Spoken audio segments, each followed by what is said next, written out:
E aí, pessoal? Hoje a gente vai abrir o manual, mas não é um manual qualquer. Ele não ensina a construir prédios nem estradas. Ele ensina a construir algo muito, mas muito mais importante: pontes entre as pessoas. A gente vai descobrir junto o superpoder da comunicação não violenta. Mas, antes de construir pontes, a gente precisa falar de um problema bem comum que todo mundo conhece, mesmo sem conseguir enxergar: os muros invisíveis que a gente levanta entre nós todos os dias. Sabe como é? Eles aparecem na sala, no recreio, em todo canto. São feitos de interrupções quando alguém está tentando falar e outra pessoa corta, são feitos de palavras que machucam, tipo bullying, e também daquela sensação péssima de que ninguém está escutando o que a gente diz. E assim, tijolo por tijolo, esses muros vão separando a gente. Peraí, mas e se desse para fazer diferente? E se existisse um jeito quase como um superpoder de transformar esses muros em pontes de verdade? Pois é sobre isso que a gente vai conversar agora. E a melhor parte é que esse superpoder não é ficção, ele existe. O nome dele é comunicação não violenta. É uma ferramenta que qualquer pessoa pode aprender a usar para justamente construir essas pontes. A comunicação não violenta, ou CNV para facilitar, foi inspirada nas ideias de paz de Mahatma Gandhi e organizada por um psicólogo chamado Marshall Rosenberg. E olha, o objetivo não é só falar mais calmo, não. A ideia é construir relações mais saudáveis, falando o que a gente sente de verdade e, ao mesmo tempo, ouvindo os outros com o coração aberto, com empatia. É como se em toda conversa a gente pudesse escolher um de dois caminhos. Um é o modo muro. Nele, o foco é julgar, criticar, apontar o dedo, a reação quase sempre é gritar, e o resultado? Mais briga, mais tensão. Já o modo ponte, esse é diferente. O foco dele é em ouvir, em entender, a reação é conseguir expressar o que se sente e o resultado é resolver os problemas de um jeito pacífico, juntos. Certo, muito legal. Mas como é que a gente ativa esse tal de modo ponte?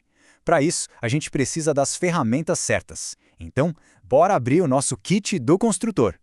O segredo está todo aqui. São 4 passos. Pensa neles como 4 engrenagens que trabalham juntas para fazer a comunicação funcionar.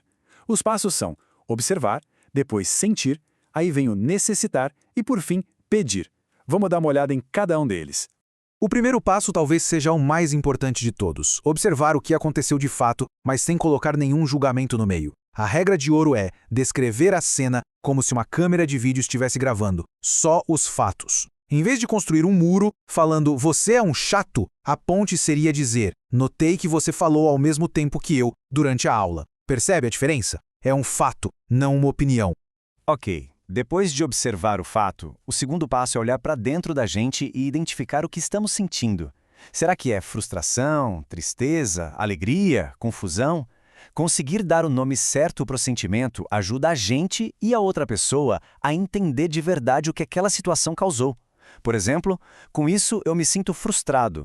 Agora vamos um pouco mais fundo. Por que a gente se sente desse jeito? O terceiro passo é descobrir qual é a nossa necessidade por trás daquele sentimento. Todo sentimento é como se fosse só a pontinha de um iceberg, sabe? Lá no fundo sempre tem uma necessidade importante, como a necessidade de respeito, de segurança ou de simplesmente ter espaço para se expressar.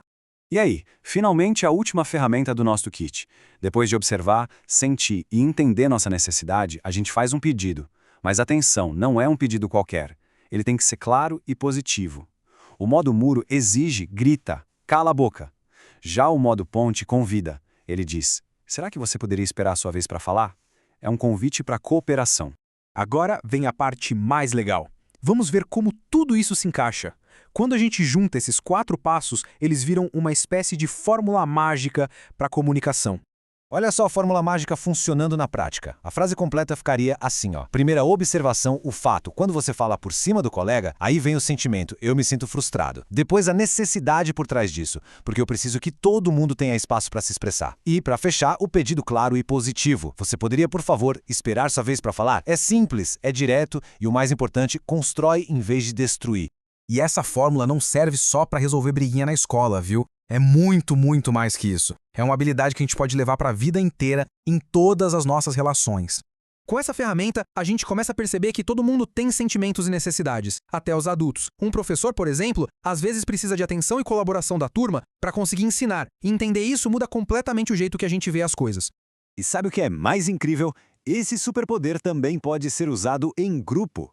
Existem os círculos de paz, que usam exatamente esses 4 passos para que a turma inteira possa conversar e entender as necessidades de cada um. É um jeito super poderoso de prevenir o bullying e transformar qualquer tensão em união.